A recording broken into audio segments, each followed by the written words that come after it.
तो ये है GMR इन्फ्रा का चार्ट 4 आवर्स टाइम फ्रेम पे और इसने एक अच्छा खासा ब्रेकआउट दिया है 1 मंथ कंसोलिडेट होने के बाद।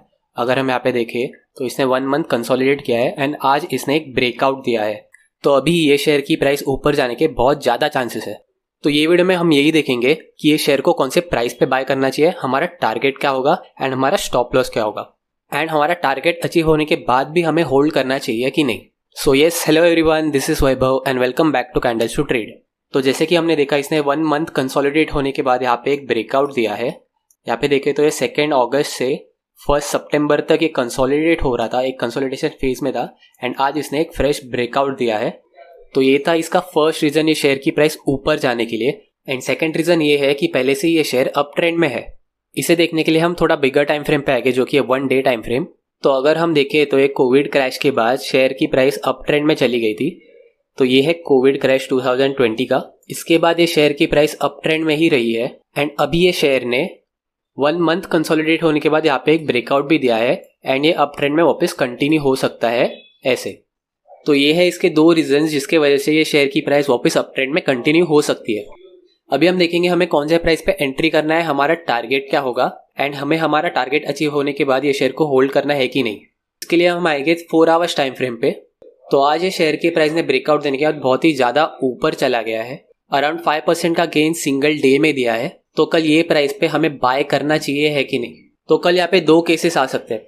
पहला तो ये है कि मार्केट ओपन होते ही ये शेयर की प्राइस ऊपर चले जाएगी, या फिर मार्केट ओपन होते ही प्राइस थोड़ा रिट्रेस करेगा, रीटेस्ट करेगा एंड उसके बाद ये शेयर की प्राइस ऊपर जाएगी। तो मेरे हिसाब से हमें क्या करना चाहिए, हमें कल हाफ क्वांटिटी में ट्रेड करना चाहिए।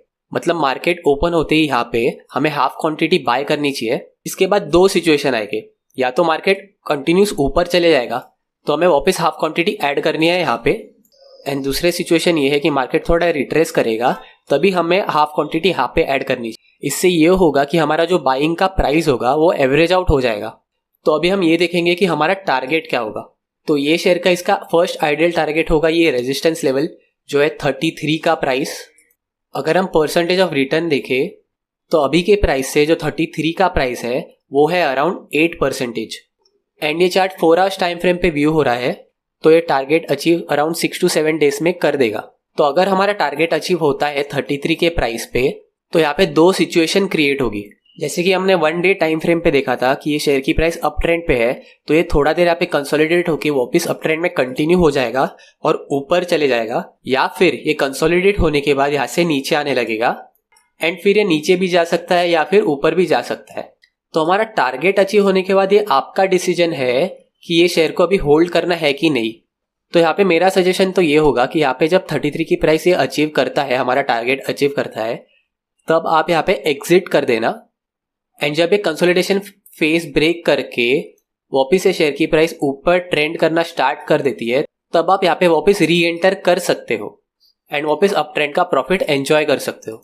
तो अभी हमने देखा हमें कौन से प्राइस पे एंट्री करना चाहिए, हमें प्राइस को कैसे एवरेज आउट करना चाहिए, हमारा टारगेट क्या होगा एंड हमें शेयर होल्ड करना है कि नहीं, हमारा टारगेट अचीव होने के बाद भी।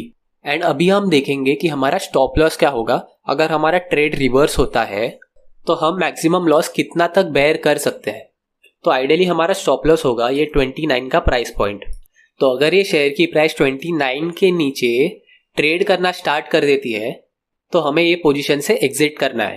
ये 29 का स्टॉप लॉस हमने कैसे डिटरमाइन किया, क्योंकि जब ये प्राइस अभी नीचे आएगा तब ये जो फर्स्ट लाइन है, ये जो फर्स्ट लेवल है, ये एज ए सपोर्ट एक्ट करेगा एंड ये बाउंस बैक कर सकता है, या फिर ये ब्रेक करेगा एंड ये जो लाइन है, ये जो सपोर्ट लेवल है, ये यहाँ तक आके बाउंस बैक करेगा या फिर ये ब्रेक करके नीचे जाएगा।